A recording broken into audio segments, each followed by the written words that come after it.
अस्सलाम वालेकुम गाइस। तो कैसे हैं आप लोग? अपना बिजनेस करना चाहते हो, अपने बॉस खुद बनना चाहते हो तो हमारे चैनल को सब्सक्राइब कर लो। आज हमारा eBay ड्रॉप शिपिंग में डे 27। लास्ट वीडियो में हमने देखा था कि हम जब रिटर्न रिफंड अली एक्सप्रेस से कैसे लेते हैं, कैसे जनरेट करते हैं उसका लेबल। तो उसका सेकंड पार्ट ये है कि हम आज आपको बताएंगे कि जब हमें eBay पे रिटर्न आता है उसके बाद ही तो हमने वहाँ पे जाना है। तो eBay पे रिटर्न आता है तो हमने क्या करना होता है, क्या वो सारी चीज़ें हम डिस्कस करेंगे आज। और अभी चलते हैं लैपटॉप की स्क्रीन पे, आपको बताते हैं ताकि आपका टाइम वेस्ट ना हो। ओके, अच्छा, तो ये मैंने खोला है जी रिटर्न। इससे पहले मैं आपको दिखाता हूँ। अच्छा, इस कस्टमर का रिटर्न है। अब मैं आपको कस्टमर के मैसेज भी पढ़ा दूँ। उसने कहा है, thanks for camera I receive today, unfortunately I want to send back, it is not what I wanted, I need a camera with no wire, just WiFi, please send return detail address, regards, blah blah blah. अच्छा, उसने कहा जी कि मुझे जो item receive हुई है ना, मुझे मतलब आइटम में कोई इशू नहीं है, उसकी गलती है। उसने जब ऑर्डर किया उसने देखा नहीं, उसने कहा ये वायर वाला है, मुझे वाईफाई वाला चाहिए, तो मैं इसलिए रिटर्न करना चाहता। तो हमने क्या किया, हमने उसको लेबल जनरेट करके दिया। लेबल कैसे जनरेट करना है वो आपको लास्ट वीडियो में मैंने बताया था, अली एक्सप्रेस से किस तरह लेना है। उसके बाद रिक्वेस्ट के बाद लेबल जनरेट होता है। उसको फिर हमने पूरा मैसेज लिख दिया कि please return your parcel using the provide label, kindly notify us once it has been dispatch, we will process your refund as soon as we receive the return parcel. Okay, इस तरह का हमने message लिख दिया। ये तो customer service का part है। अब ये हो गया। अब मैं आपको दिखाता हूँ। हम इधर गए अपने ऑर्डर के रिटर्न में, तो ये रहा, ये ऑर्डर हमारा रिटर्न है। ठीक है जी। अब देखो उसने रिक्वेस्ट कब की, 26 मार्च को। ये वो अकाउंट नहीं जिसपे हम काम करें, यूके का अकाउंट है हमारा, तो इस पे हमें रिक्वेस्ट आई थी, तो इस वजह से मैं आपको दिखा रहा हूँ। ठीक है। अब रिक्वेस्ट आईडी पे जब हम जाते हैं, इसकी रिटर्न आईडी पे, तो ये देखो अब उसने क्या किया, उसने जो रिफंड लगाया है ना हमें, ठीक है, उसने लिखा रिटर्न रीजन क्या लिखी, चेंज माई माइंड, कमिटमेंट क्या लिखा, wanted a WiFi only, no wiring needed. अब हमने जो उसे लेबल जनरेट करके दिया था ना, उसने उससे नहीं लगाया। उसने किससे लगाया, उसने ईबे से लेबल जनरेट करवाया। यानी जब उसने रिटर्न की रिक्वेस्ट की तो ईबे से जो जनरेट कराया वो उसने बाय किया है। ठीक है। अगर वो हमारे वाला लेता तो हम फ्री ऑफ कॉस्ट देते। खैर वो उसकी मर्जी, वो जहाँ से भी करे। तो उसने ईबे से रिटर्न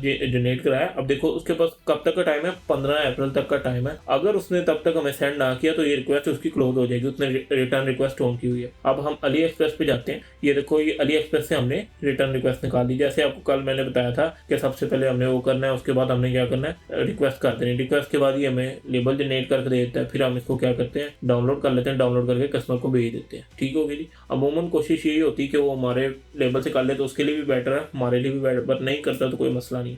अच्छा, अब उसने अपना जो है ना इधर से लेबल जनरेट करवा लिया। ठीक है। अब उसने सारा कुछ कर लिया। अब इसमें दो चीज़ें, अगर तो वो 15 अप्रैल तक कर देते सेंड तो हमने उसको रिफंड कर देना होता है। अगर हम रिफंड नहीं करते तो कुछ टाइम बाद क्या करता है, ईबे खुद केस का फैसला करता है और उसको अपनी तरफ से फोर्सफुली आपके पेमेंट से काट के रिफंड दे देता है। और इसका आपको एक नुकसान होता है। वो नुकसान ये होता है कि आपको डिफेक्ट पड़ जाता है। ठीक है, क्योंकि आपने खुद रिफंड नहीं दिया ना, आपने कोशिश की हम रिफंड ना दे, तो रिफंड लाजमी देना है, बिल्कुल यहाँ पे लालच नहीं करनी। इसके अलावा किसी भी देखो लेबल आप यहाँ से भी जनरेट कर सकते हैं, अली एक्सप्रेस से भी कर सकते हैं। इसके अलावा पहले आपने सबसे पहले कोशिश करनी है कि जो कस्टमर को इशू है उसको अंडरस्टैंड करने की कोशिश। मतलब सम टाइम ये होता है कि कस्टमर का कोई इशू नहीं होता, मतलब कि उसको डिवाइस चलानी नहीं आ रही, कोई मसला है, तो कोशिश करो जितनी अच्छी कस्टमर सर्विस कर सकते हो। कस्टमर सर्विस बहुत इंपॉर्टेंट है ईबे करने के लिए, बहुत ज्यादा इंपॉर्टेंट है। क्योंकि कस्टमर अगर आपके ज्यादा केस खुलेंगे तो आपका eBay account straight away suspend हो जाएगा अगर न्यू अकाउंट है। अगर तो ओल्ड है फिर तो अलग बात है। तो कस्टमर सर्विस पे बहुत फोकस करना है। ठीक है, जितनी हो सके कस्टमर सर्विस अच्छी करनी है, कस्टमर को सेटिस्फाई करो,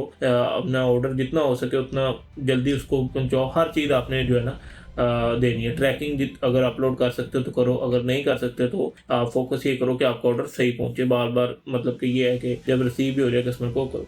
अच्छा, अब हमने तो एक बात की डिफेक्ट की। डिफेक्ट क्या होता है ये मैं आपको एक सेपरेट वीडियो में बताऊंगा कि डिफेक्ट कितने किस्म के होते हैं, डिफेक्ट किस तरह पड़ जाते हैं, जो भी सीन है, क्योंकि एक बड़ा इंपॉर्टेंट टॉपिक है, तो उसको मैं सेपरेट बताऊंगा।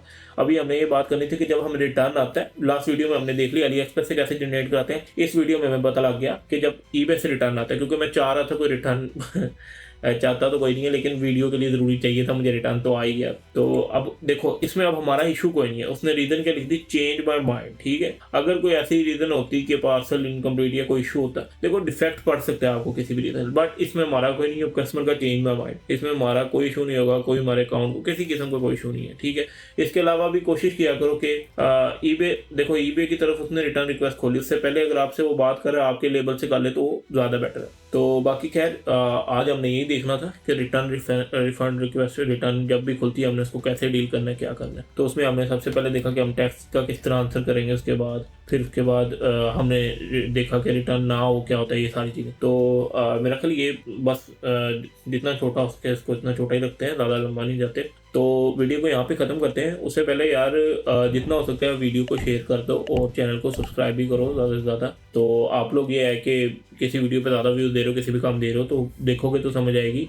और जो लोग भी मुझे मैसेज कर रहे हैं कि भाई काम ये वो कि काम नहीं मिल रही हो, एक दिन में यार किसी को भी काम नहीं मिलता। पहले पूरा काम सीख तो लो। अभी तो मतलब कोर्स आएगा या बाकी चीज़ें आप देखोगे तो ही आप सीखोगे। तो अभी तो आपको काम आता नहीं है तो कोई क्यों काम देगा। जब आपको काम आता होगा तो आपको चीज़ों का पता होगा क्या करना है कैसे करना है, तो फिर आपको काम मिलेगा। तो वीडियो को यहाँ पे ख़त्म करते हैं। तो मिलते हैं किसी अगली वीडियो में, तब तक के लिए अपना ख्याल रखना। अल्लाह हाफिज़।